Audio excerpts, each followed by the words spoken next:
That's your That's a off-camera joke. all done. All right. Just so that everybody kind of has the bigger picture here. Here, come follow me is 40 through 49. The seminary lessons, actually only 3 seminary lessons if you're using the manual, so that's helpful. But it's like in the middle, like this was all 1 week, this is a week, and now there's not any. So as far as early morning teachers are concerned on doctrinal mastery, this may be a catch-up week. If you are behind on your doctrinal mastery on the previous 3 Isaiah chapters, this is a good week to get in some practice and do a little bit of that work. So with that in mind, let's talk Isaiah 40 through 49. So it's good to have some context here. This is the beginning of what scholars call second Isaiah. Right. There's a major theme shift from the first parts of Isaiah. The first week we were in Isaiah as a group, it was very much like setting up the big picture, the whole story of Isaiah. The second week, it was a lot about the scattering of Israel, the destruction of Judah, all of these things. And remember that Isaiah lives about 150 years, more or less, before Babylon comes in and destroys Jerusalem. Okay, so when he's talking about Babylon, this is looking forward into the future here. Okay, and so now in second Isaiah, chapter 40 really starts the section known as the consolation of Israel. You're going to see the Lord just going out of his way to describe how merciful he is, how powerful his redemption is going to be.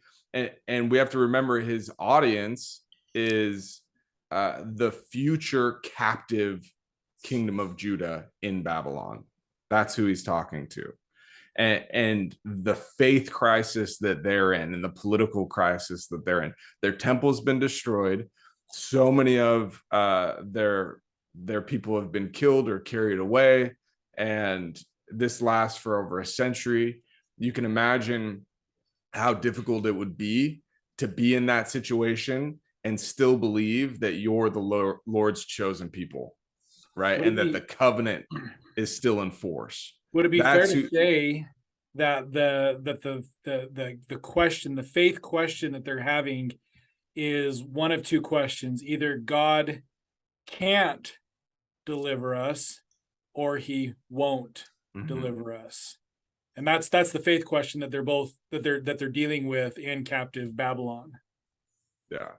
And I think, go ahead. Yeah, go for it, Ricky. Well, I was just going to say this gets a little bit confusing for a reader, because if you're paying attention to some of these person, places, or things, right? In chapter 45, it actually names who the king of Babylon is that's going to release them. Mm-hmm. So this could get really confusing. Hence why, listen, but this is why we call it second Isaiah.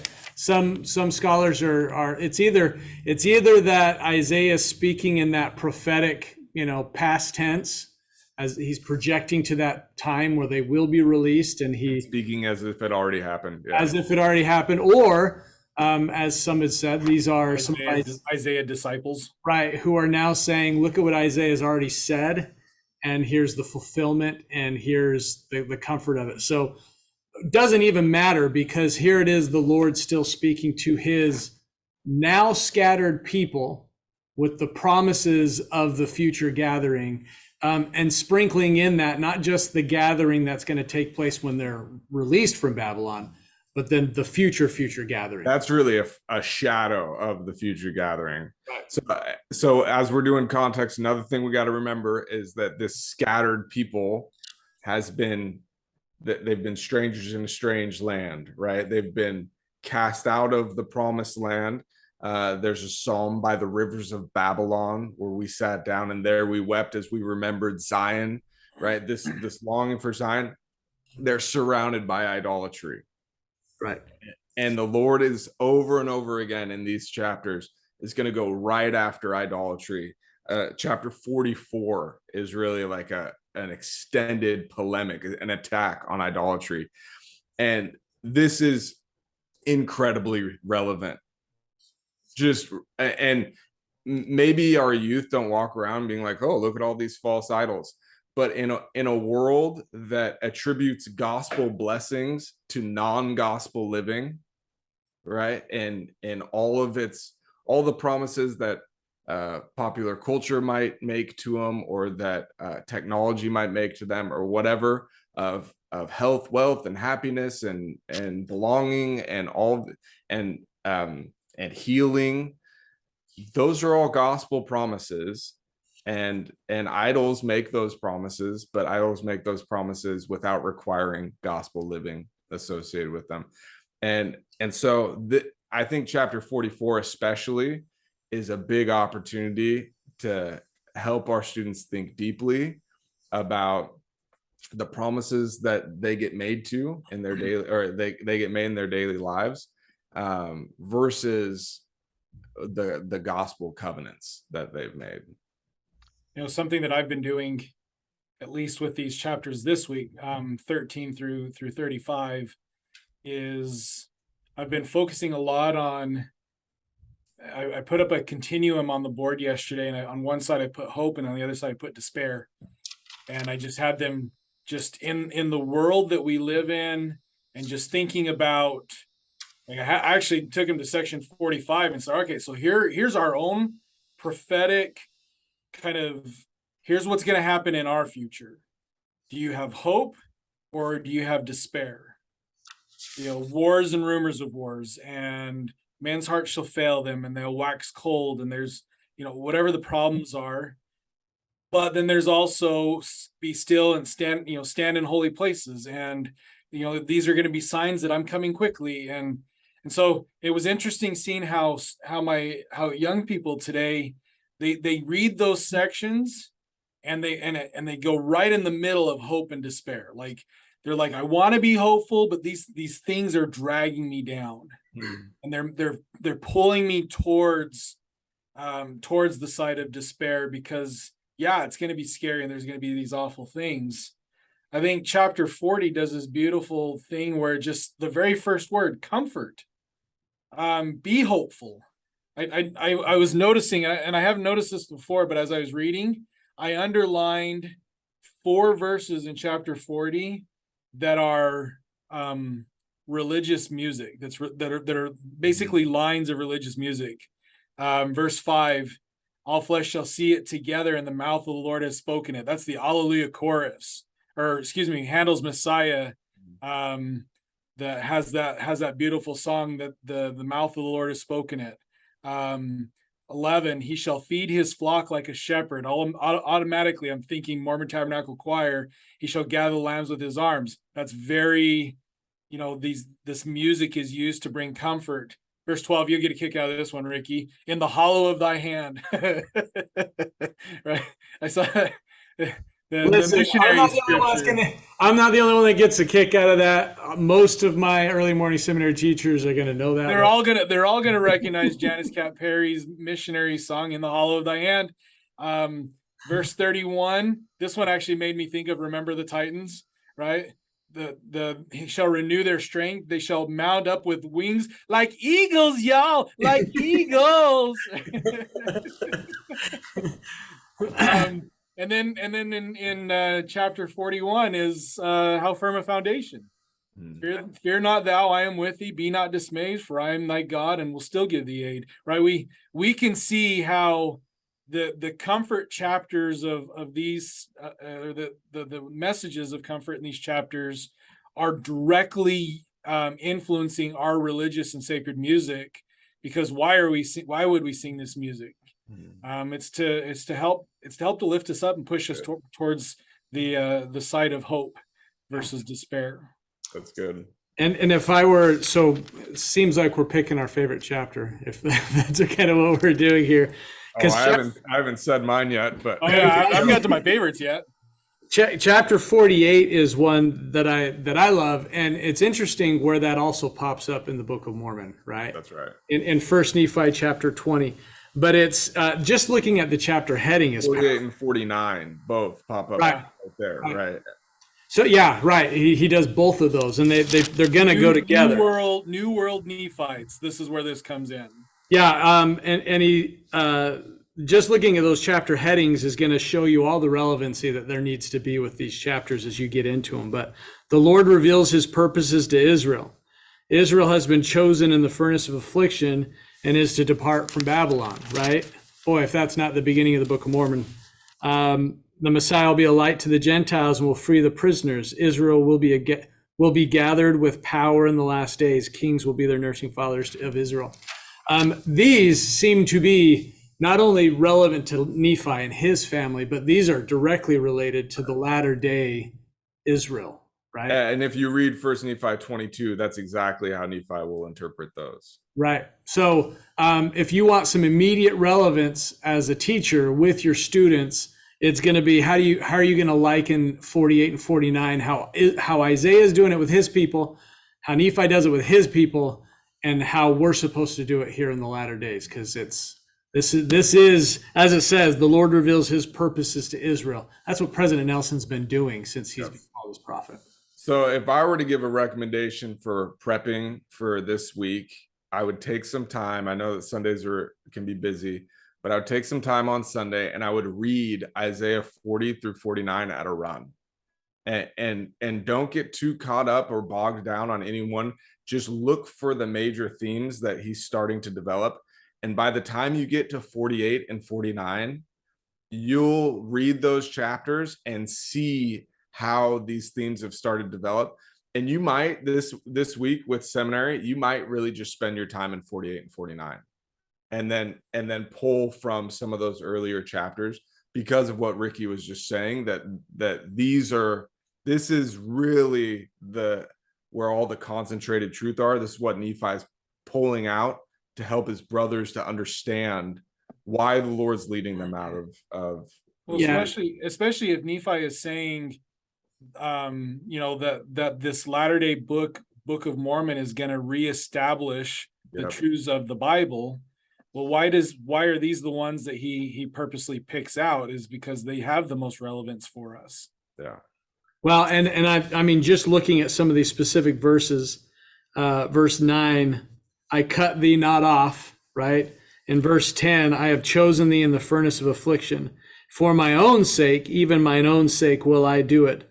And he's calling Israel to be that group of people who are willing to be purified and go through the things that are going to make us what he needs us to be.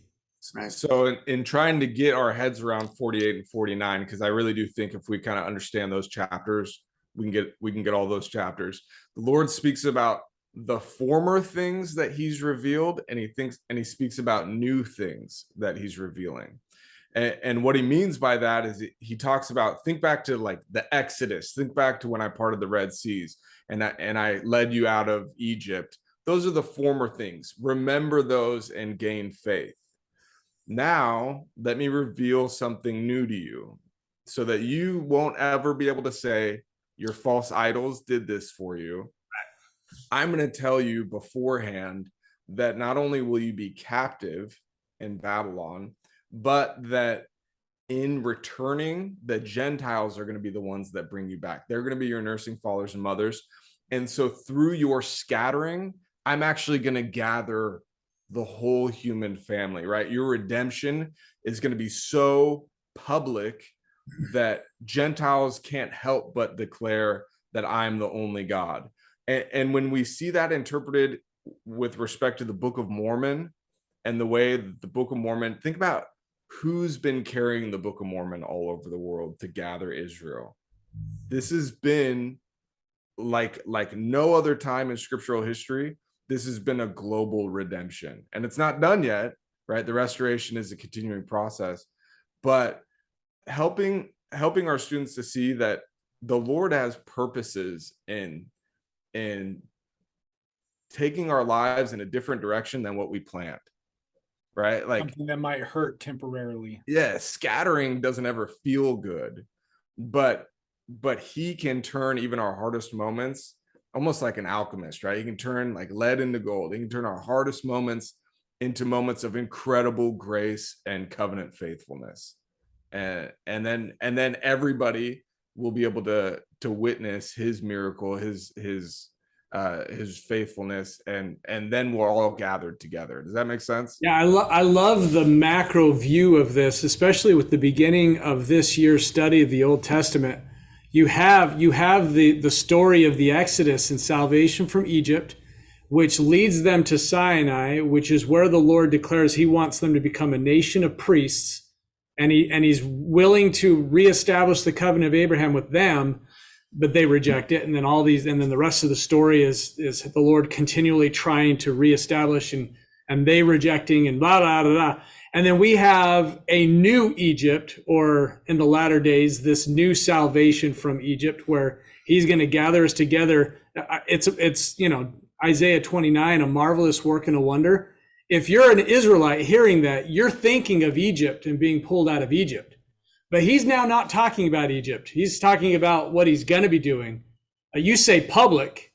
This isn't going to be one single nation that is saved. This is going to be whole earth.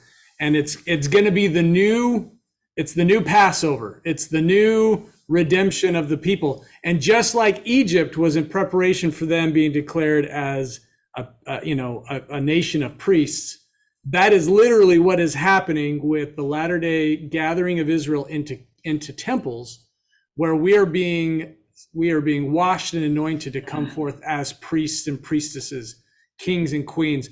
It's the same thing, only this time it's not a nation, it's the whole earth that is being invited to do this. And what an exciting time to participate in that work. Yeah. Thoughts? That's it.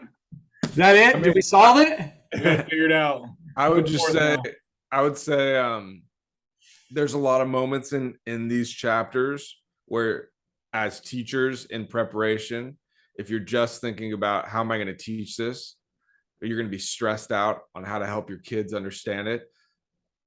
On your first reading, or like as you get in, like feel the Lord's mercy here. I think what Ryan was saying about how these words have made their way into our music and these really sacred songs that we sing. I think that's so profound, just because you can have moments as a teacher with the atonement of Jesus Christ in these chapters, and whether or not you're going to help your students understand every little symbolic moment in Isaiah, that's going to be less impactful than you bringing your heart and having these words written on your heart in whatever way the Lord has helped you to feel his grace. Do the work of trying to understand what Isaiah is saying, especially in Isaiah 48 and 49, and use Nephi to do that. But bring your heart to this, because it really is, I mean, it's exciting. It's thrilling that we're living out these prophecies. And if you're going to be excited about that, your students will be able to feel that. Yeah. And in my pacing calendar that my teachers have, they actually start, they start the previous week understanding Isaiah 29. What a great couple of chapters, 48 and 49, to kind of get them in the mindset of what this is going to look like in the latter days, for us to start practicing what a marvelous work and a wonder looks like for teenagers today and how they're going to actually do it. So it kind of fits together still. Yeah. We good? Awesome.